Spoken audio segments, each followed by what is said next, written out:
업종별 상승 순위를 보시게 되면은 1, 2등이 공교롭게도 통신주, 경기 방어주입니다. 음식료. 그렇죠. 네.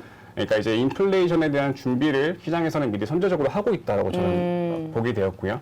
최근에 반도체, 즉 SK 하이닉스나 삼성전자 같은 경우에 큰 상승이 있었잖아요. 그럼에도 불구하고 반도체 업종의 상승률은 6위밖에 되지 않았습니다. 1위는 2위는 우리가 조용히 모르고 있지만 조용히 오르고 있다는 걸 볼 수 있고요. 근데 월가에서 역시 AT&T 즉 통신주들에서의 긍정적인 리포트가 몇 년 만에 나왔습니다. 즉 통신주들을 잘 보고 있다라는 얘기고요. 자, 그러면 이제 통신주들의 투자 포인트를 몇 가지 좀 체크해 볼 건데요. 네. 첫 번째는 이제 뭐 5G 가입자 증가, 뭐 우리 모두 휴대폰을 쓰면서 이제는 4G LTE를 안 쓰잖아요. 네. 이제 5G 가입자가 증가를 하면서 당연히 매출과 이익은 이 통신주의 특징이잖아요. 뭐 매출과 영업이익이 꾸준히 잘 나오고 있다. 그리고 경기 방어주의 특징적인 매력이라고 할 수 있겠죠. 그 다음에 연말이 다가올수록 이 배당에 대한 매력은 당연히 높아지는 부분이고요. 그래서 뭐 KT나 LG U+나 SKT 같은 경우에도 연말 배당이 한 5% 정도 나온다고 합니다. 그래서 배당에 대한 매력도 있고요. 그 다음에 올해 예상 순이익 같은 경우에도 통신비가 증가를 했습니다. 그에 따라서 예상 순이익도 증가하면서 매출과 이익이 또 올라간다라는 부분이고요. 그러니까 통신주들의 투자 포인트, 체크 포인트는 아까 말씀드린 인플레이션과 금리 상승에 따른 경기 방어주도 있지만 제가 보고 있는 부분 이 마지막 부분 글로벌 OTT 서비스입니다. 네. 이제 그렇죠. 통신주들은 이제 SK텔레콤에서의 이 매출 부분을 보시게 되면은 이 유무선 부분에 굉장히 많은 부분을 차지하고 있습니다. 그래서 약 매출 비중의 88% 정도가 이제 유무선 비중에 차지하는 비중이 있는데요. 아까 말씀드렸듯이 이 통신비 상승으로 인해서 예상 순이익이 5% 올라간다고 말씀드렸잖아요. 네. 근데 이거는 무선 사업 부분이고요. 유선 사업 부분에서는 이 OTT 글로벌 서비스가 확장이 되면서 여기에서의 매출이 나오고 있습니다. 그래서 이에 따른 가치도 재평가되고 있는 상황에서 우리는 통신주들을 볼 연말에 그리고 내년 상반기 쪽에 이 불안정한 시장에서 속에서 먹을 수 있는 구석이 나올 수 있다라고 말씀을 드리고요. 네. 그리고 종목을 이제 SK텔레콤을 보시게 되면은 이제 제가 말씀드릴 거는 우리가 통신주들은 배당 좋고 그다음에 매력 있고 좋은 거 알고 있잖아요. 안정적이고. 네, 그렇죠. 그러면 이제 그 외에 회사가 가지고 있는 확장성에 대해서 말씀을 좀 드려볼게요. SK텔레콤은 아까 말씀드렸듯이 유선 부분 사업 부분에서의 웨이브라는 그런 OTT 서비스가 있습니다. 네. 이제 우리나라의 글로벌 한국 토종 OTT라고 할 수 있는데요. 네. 1000만 명 이상의 가입자가 있습니다. 하지만 넷플릭스에 막혀 있어요, 지금. 그렇죠. 그렇죠. 넷플릭스가 너무 공행진을 하다 보니까 막혀 있는 상태인데 공교롭게도 SK텔레콤은 여기에 힘을 쏟아붓고 있는 것 같아요. 25년까지 1조 원 정도 투자를 한다고 합니다. 네. 그래서 그런 발빠른 선제적인 확장성에 대한 모습을 보여주고 있는 상태고요. 네. KT도 저희가 빼놓을 수 없겠죠. KT 같은 경우에도 글로벌 이제 KOTT 서비스라고 시즌을 두고 있는데요. 네. 역시 이제 넷플릭스에 많이 막혀 있습니다. 그래서 이 사업 확장성에 대해서 물음표를 던질 수 있겠죠. 하지만 최근에 이제 야놀자와 이제 KT의 AI 호텔 합작을 하게 되었는데요. 네.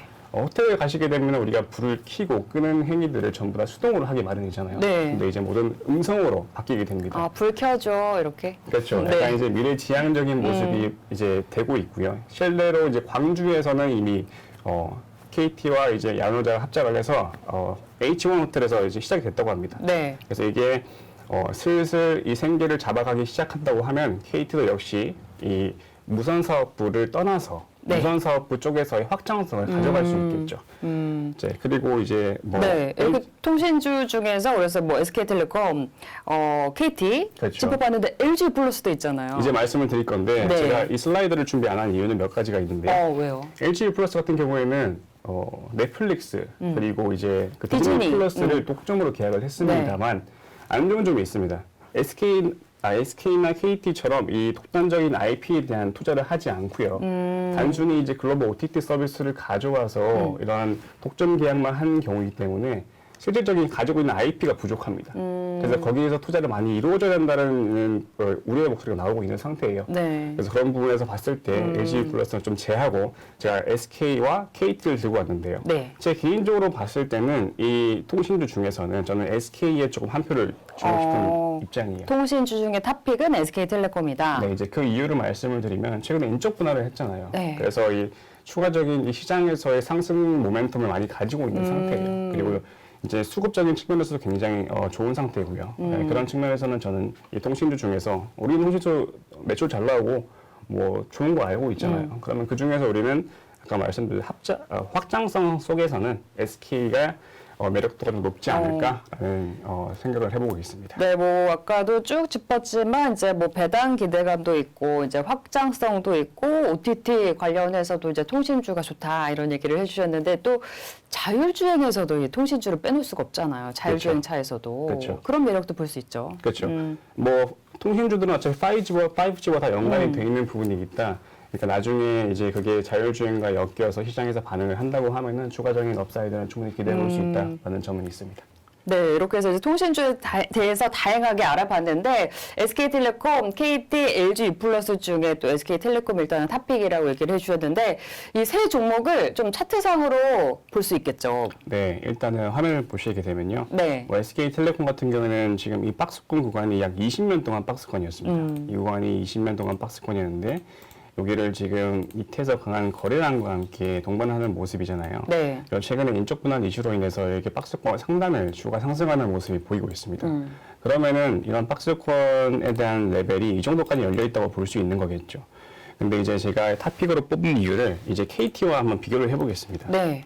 근데 KT를 보시게 되면은 밑에서 이렇게 올라오는 모습은 바닥권에서 굉장히 좋은 모습이지만 네. SK와 다른 모습이 연출이 되고 있잖아요. SK는 이런 박스권을 돌파하는 흐름이었는데 이제는 바닥권에서 올라오고 있다는 모습이에요. 네. 그래서 이제 뭐 SK보다는 뭐 좋은 면일 수도 있고 안 좋은 면일 수도 있지만 뭐 업사이드 측면에서는 SK가 매물대 측면에서는 왜냐하면 KT 같은 매물대가 여기 많이 있어요. 그래서 올라간다고 한들 위해서 막힐 수밖에 없는 국면이고요. 하지만 여전히 저는 바닥권에서 올라오는 모습에서는 좋은 모습을 가져가고 있다라고 생각을 하고 있고요. 그리고 이제 LG U+도 설명을 드릴 수 있겠는데요. 네. LG U+도 차트상으로 어떨까요? 네, 차트상으로 봤을 때도 다 통신주들 굉장히 좋은 모습입니다. 그러니까 전반적으로 이런 큰 박스권도 LG U+는 위해서 상승하기 위한 노력을 하고 있는데요. 최근에 SK나 KT 같은 경우에는 이렇게 상승하는 모습이 있었지만 네. LG U+ 같은 경우는 이 상승세가 좀 둔화되는 모습이 나오고 있습니다. 그래서 그런 측면에서 역시 아까 제가 말씀드렸던 이 IP 가치의 활용도에 대해서 좀 제한적인 상황을 받지 않고 있냐라고 개인적으로 생각을 해보고 있습니다. 네, 이렇게 통신주를 좀 분석을 해봤어요. 그리고 아까도 통신주 얘기를 줄 때 월가에서도 이제 AT&T에 대해서 좋은 보고서가 나왔는데 이게 굉장히 오랜만에 나온 거라고 얘기를 해줬잖아요. 네, AT&T 차트도 한번 보시고 가실게요. AT&T 차트를 보시게 되면은 이 월봉인데요. 지금 거의 13년 만에 최저가를 갱신했습니다.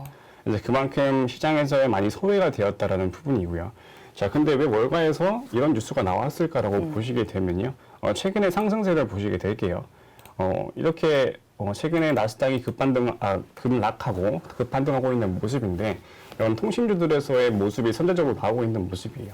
이렇게 최근에 뭐 한 10% 정도의 상승을 하면서 이 추세의 반전을 노리고 있는 부분에서 우리는 AT&T 여파로 인해서 한국 통신주들 역시 같은 분위기를 내고 있지 않나라고 개인적으로 생각해보고 있습니다. 네, 이래서 이제 경기 방어주 중에 이제 또 기대가 되는 통신주 알아봤고요. 또